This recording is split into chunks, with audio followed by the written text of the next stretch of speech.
Hello everyone, welcome back on my channel Study Mantra with Sachin sir. Today we are going to discuss about an important topic flip-flop from digital electronics. तो digital electronics का बहुत important topic है और इसको समझने के लिए ये बात बहुत ज़रूरी है कि आप वीडियो को कंसिस्टेंट वे में देखें, क्योंकि बहुत कंफ्यूजिंग हो जाता है जब आप फ्लिप फ्लॉप पढ़ना स्टार्ट करते हो। डिफरेंट बुक्स में डिफरेंट तरीके से समझाया जाता है। चलिए तो स्टार्ट करते हैं हम। Flip flop Flip-flop is a type of sequential circuit or a basic memory building block that can store one bit information.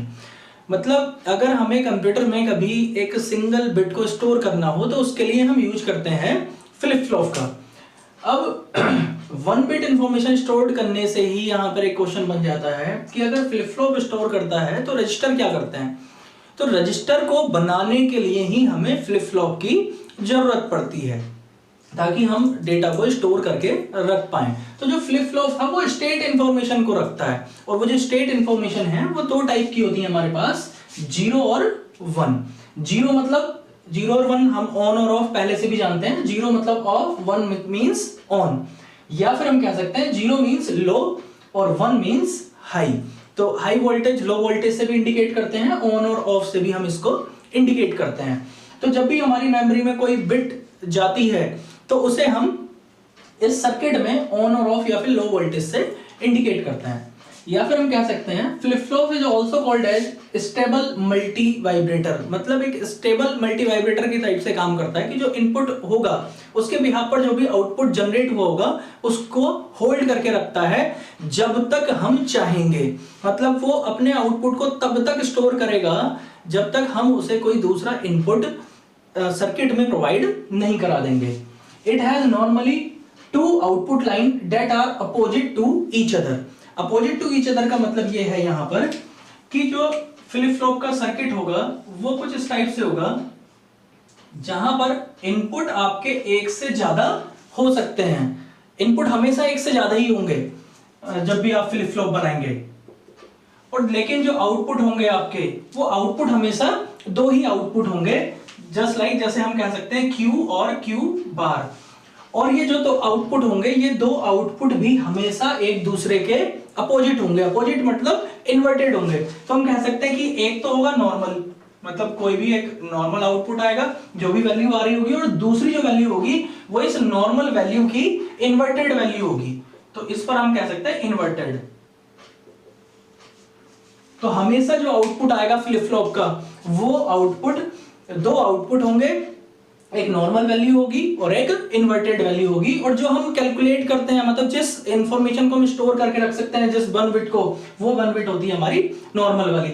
अब अगर हमें नॉर्मल वाली बिट को ही स्टोर करके रखना था तो फिर ये इन्वर्टेड हमने क्यों किया, इस बात को समझने के लिए हमें लॉजिक सर्किट पर जाना पड़ेगा।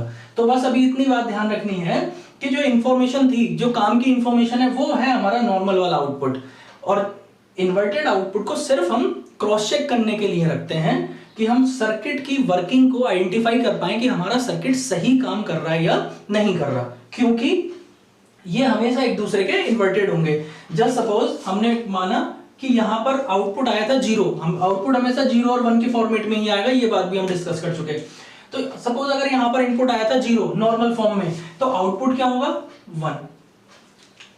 और अगर इनपुट आया था नॉर्मल फॉर्म में 1, मतलब आउटपुट आया था नॉर्मल फॉर्म में 1, तो जो इन्वर्टेड फॉर्म होगी वहां पर आएगा 0। तो हमेशा वो एक दूसरे के अपोजिट रहेंगे। चलिए तो इस चीज को समझने के लिए हमें सर्किट पर जाना पड़ेगा।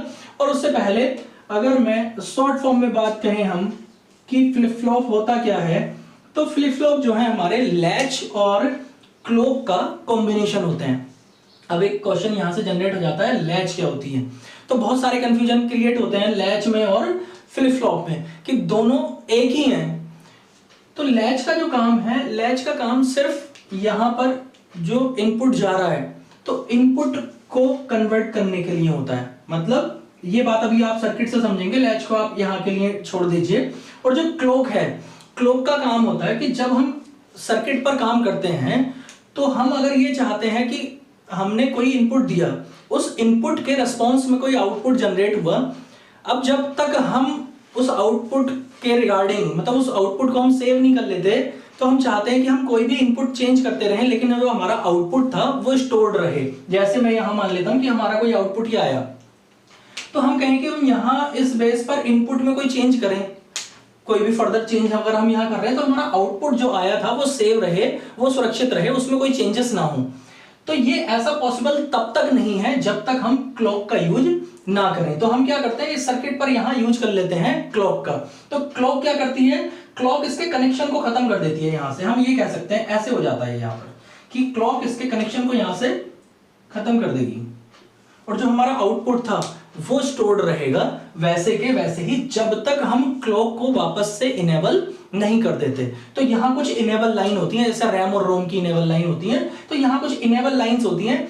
तो तब तक वो इस आउटपुट को स्टोर करके रखेगा जब तक हम इस क्लॉक लाइन को इनेबल नहीं कर देंगे। तो ये सिंपल सा फंडा था हमारा लैच का और क्लॉक का। चलिए, तो ये अब इसको समझ लेते हैं हम सर्किट डायग्राम के थ्रू।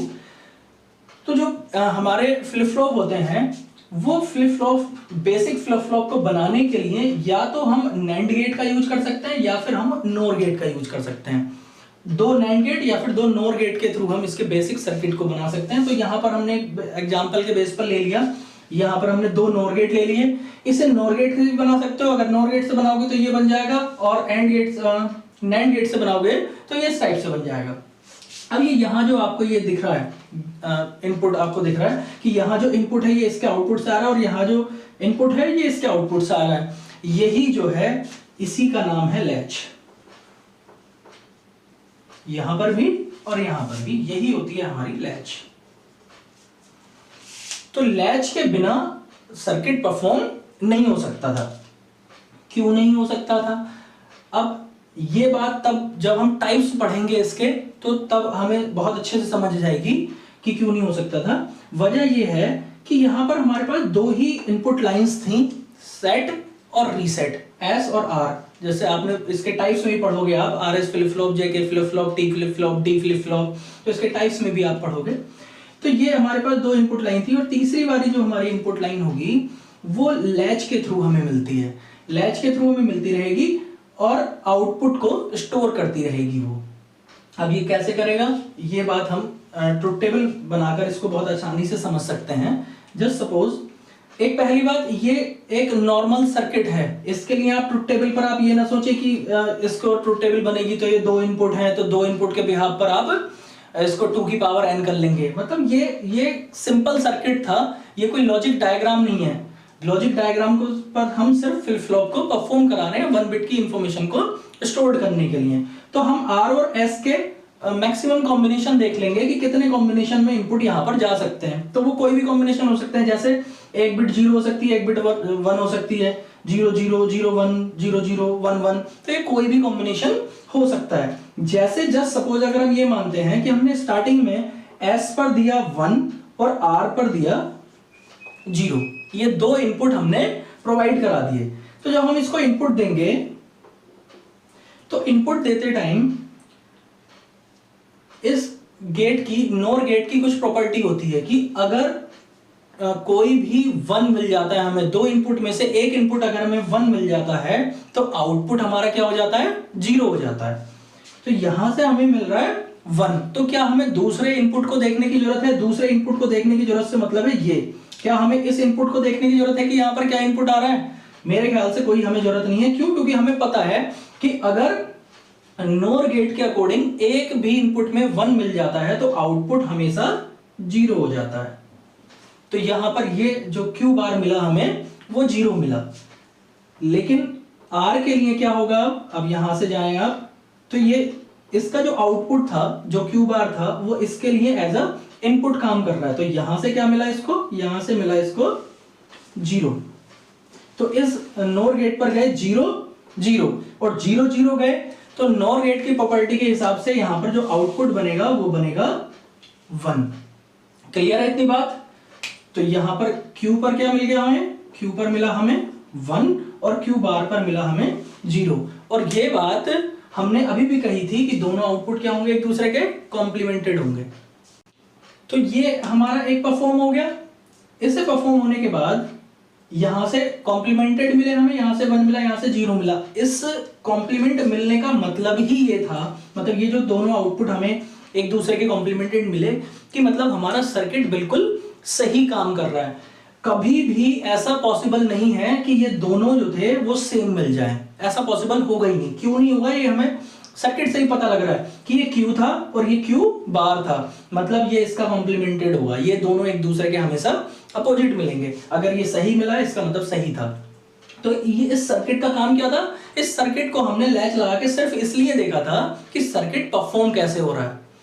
अब नेक्स्ट वन हमने कहा कि क्या गए हमारे इनपुट 0 और 0 इनपुट देते हैं। एस पर हमने दिया 0, इस वाले को हटा देते हैं अभी यहां से। एस पर हमने दिया 0 और इस वाले 0 को भी हटा देते हैं और दूसरा भी 0। आर पर भी 0 दे दिया, एस पर भी 0 दे दिया। अब क्या होगा? जब हमने यहां से दिया 0 तो अब हमें दूसरे आउटपुट को देखने की जरूरत पड़ेगी। यहां पर भी क्या है? 0, तो मतलब हमें दूसरे इनपुट को देखने की जरूरत पड़ेगी। तो हमें दोनों लेवल पर ही दूसरे इनपुट को देखने की जरूरत पड़ रही है। इससे भी यहां से भी हटा देते हैं इसको। दूसरे इनपुट पर हमें 0 देखने की जरूरत पड़ेगी। क्यों? क्योंकि जब 1 था, पहली कंडीशन में क्या था? एक 1 था। जब एक 1 था तो हमें पता था कि आउटपुट अगर हमारे इनपुट में एक 1 हो जाता है तो नॉर गेट के आउटपुट में हमेशा क्या हो जाता है? 0 हो जाता है। लेकिन यहाँ 0 है, इसका मतलब अब सर्किट तो हमने बंद किया नहीं था, सर्किट तो हमारा पहले से ही चल रहा था। तो इस आउटपुट पर क्या रखा हुआ था? 1 रखा हुआ था। तो ये 1 कहाँ आएगा? यहाँ आएगा। इसका मतलब यहाँ क्या मिला हमें? 1 मिला। तो ये इसके पास क्या गया? नॉर गेट के पास यहां से 0 गया, यहां से 1 गया। और नॉर गेट की प्रॉपर्टी होती है कि अगर एक भी 1 हो गया तो आउटपुट क्या हो जाएगा? 0 हो जाएगा। तो यहां से हमें क्या मिल गया? ये 0 और 1 से यहां से मिला हमें 0। क्यों मिला? क्योंकि एक 1 हो गया था। अब आए हम आर के पास, तो यहां से 0 मिला इसको, तो यहां से क्या आया इसके पास? यहां 0, इससे इस लैच के थ्रू यहां से 0 आया, यहां से आया। दोनों क्या थे? 0 थे। और जब दोनों 0 होते हैं तो नॉर गेट की प्रॉपर्टी होती है 0 0 मतलब 1। तो यहां से आउटपुट मिला हमें 1। तो इनको कंडीशन को फिर से रख दीजिए। क्यू पर क्या मिला था हमें? 1 और क्यू डैश पे मिला था हमें 0। कोई बदलाव नहीं आया, वही आउटपुट है जैसे पहले था। तो दोबारा से करते हैं। अब हमने एस के पास रख दिया 0, तो इसको यहां से हटा दीजिए। अगेन नया इनपुट है, तो एस के पास 0 और आर के पास 1, इसको यहां से हटा दीजिए। और आर के पास 1, दोनों इनपुट चेंज कर दिए हमने। अब क्या होगा? तो इसको देखने की बजाय इसको देख लेते हैं, क्योंकि जो आसान पड़ेगा उसको देख लेंगे। कहीं से भी स्टार्ट कर सकते हो, कोई फर्क नहीं पड़ रहा। चाहे आप एस से स्टार्ट करें, चाहे आप आर से स्टार्ट करें। तो जब आपका आर के पास 1 है तो क्या आपको कुछ सोचने की जरूरत है कि आपको दूसरे इनपुट को देखने की जरूरत है कि यहां पर क्या आ रहा है? आपको देखने की जरूरत ही नहीं है इसको। क्यों नहीं है? क्योंकि नॉर गेट की प्रॉपर्टी है कि अगर एक भी 1 हो गया तो आउटपुट हमेशा 0 हो जाता है। तो यहां पर क्या आ गया आपके पास? अब आउटपुट 0 आ गया। जब ये 0 आया तो Q के पास 0 है, तो लैच ने इसको यहां पहुंचाया और अब इस 1 की जगह पर क्या हो गया? यहां पर 0 हो गया। मतलब यहां 0 यहां 0, और जब दोनों 0 हैं तो आउटपुट क्या हो जाता है? नॉर गेट की प्रॉपर्टी के हिसाब से 1 हो जाता है। तो यहां से आपको आउटपुट क्या मिला?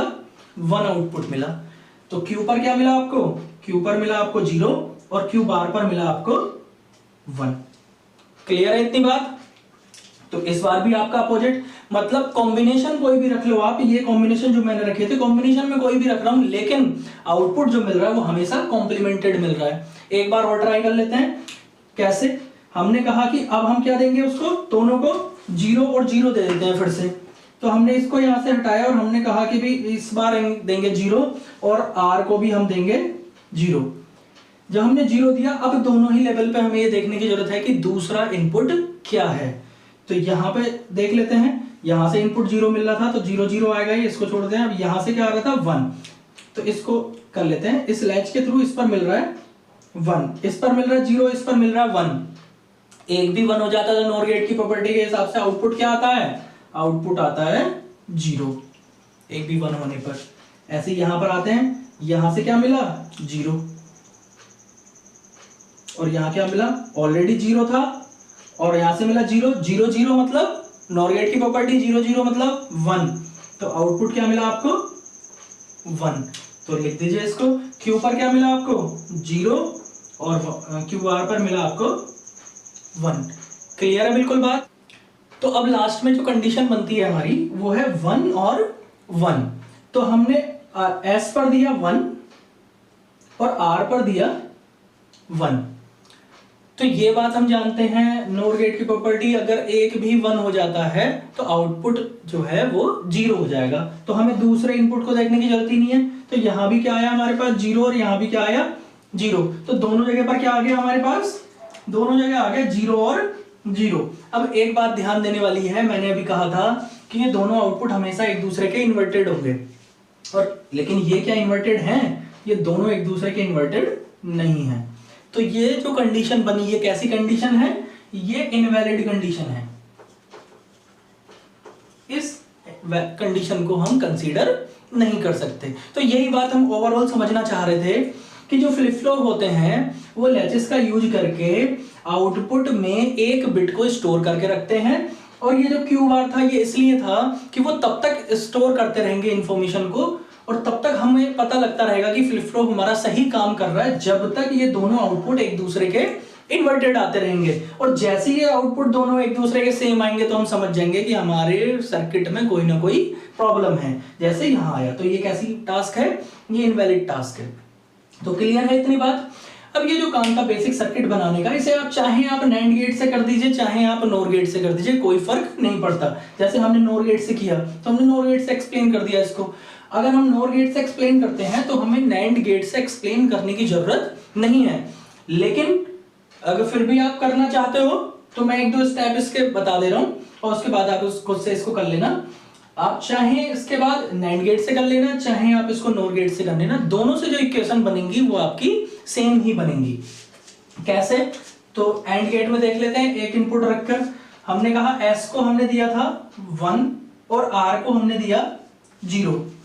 अब यहां से एक और क्वेश्चन जनरेट हो रहा है। अब ये मत सोचना कि कहीं एस ऊपर रख देते हैं आर नीचे रख देते हैं, इसमें आर ऊपर रख दिया इसमें एस नीचे रख दिया। तो ये बात जब आप टाइप्स ऑफ फ्लिप फ्लॉप पढ़ेंगे तो उसमें बहुत आसानी से समझ जाएंगे आप इन चीजों को। तो अभी इनसे कंफ्यूज होने की जरूरत आपको नहीं है। अभी बस आप इतना रखिए कि जब हम नोर गेट का यूज कर रहे हैं तब आर ऊपर था, और जब नैंड गेट का यूज कर रहे हैं तब एस ऊपर है। तो अभी बस इतनी बात समझ लीजिए, जब हम इसके टाइप्स पढ़ेंगे तो हम इस बात को बहुत अच्छे से समझ लेंगे। और इनसे कोई फर्क नहीं पड़ रहा कि हम किससे कर रहे हैं, चाहे हम नैंड से कर रहे हो चाहे हम नोड से कर रहे हो। जो हमारी आउटपुट की टेबल बनेंगी या जो हमारी इक्वेशन बनेंगी वो दोनों टाइप से ही सेम आएंगी, और किसी एक टाइप से ही हमें एग्जाम में करने की जरूरत होती है, दोनों टाइप से हमें एक्सप्लेन करने की जरूरत एग्जाम में नहीं है। तो समझ लेते हैं इससे भी एक बार कि कैसे काम करेगा। तो यहाँ नैंड गेट की प्रॉपर्टी क्या होती है कि अगर एक भी इनपुट 0 है तो आउटपुट हमेशा 1 हो जाता है। इसका जस्ट अपोजिट होता है नोर गेट का। जो नोर गेट में क्या था कि अगर इनपुट हमारा 1 है, कोई भी एक इनपुट, तो आउटपुट 0 हो जाता है। तो ये दोनों गेट जो है नैंड गेट नोर गेट एक दूसरे के अपोजिट होते हैं। अपोजिट होते हैं मतलब जैसे यहाँ था कि अगर कोई भी नोर गेट के हिसाब से अगर कोई भी एक इनपुट 1 है तो आउटपुट 0 हो जाता है, वैसे ही अगर हम नैंड गेट की बात करें तो कोई भी इनपुट अगर 0 है तो आउटपुट 1 हो जाता है। तो अब इस टेबल पर बात करते हैं। हमने सबसे पहले 1 और 0 का कॉम्बिनेशन लिया, तो हमने s को 1 दे दिया और r को 0 दे दिया। तो अब यहां r की बात हम करें तो 0 आ गया, एक 0 आ गया, मतलब अब आउटपुट के बारे में हमें दूसरे इनपुट को सोचने की जरूरत नहीं है कंसीडर करने की, क्योंकि एक 0 हो गया मतलब आउटपुट क्या होगा 1 होगा। तो यहां आउटपुट हो गया 1, और ये 1 यहां से यहां जाएगा, इसके पास 1 और ये 1 और 1 मिलके क्या करेंगे 0। तो ये इस टाइप से हम यहां दे देंगे। तो ये एक दूसरे के इन्वर्टेड आए दोनों, ये 0 और ये 1, इसका मतलब सर्किट बिल्कुल सही है। तो Q पर हमने कह दिया 0 और Q बार पर हमने कह दिया 1। ऐसी दूसरा देख लेते कॉम्बिनेशन। दूसरे कॉम्बिनेशन हमने कहा 1 और 1, तो R के पास भी 1 कर दिया हमने और S के पास भी हमने 1 कर दिया।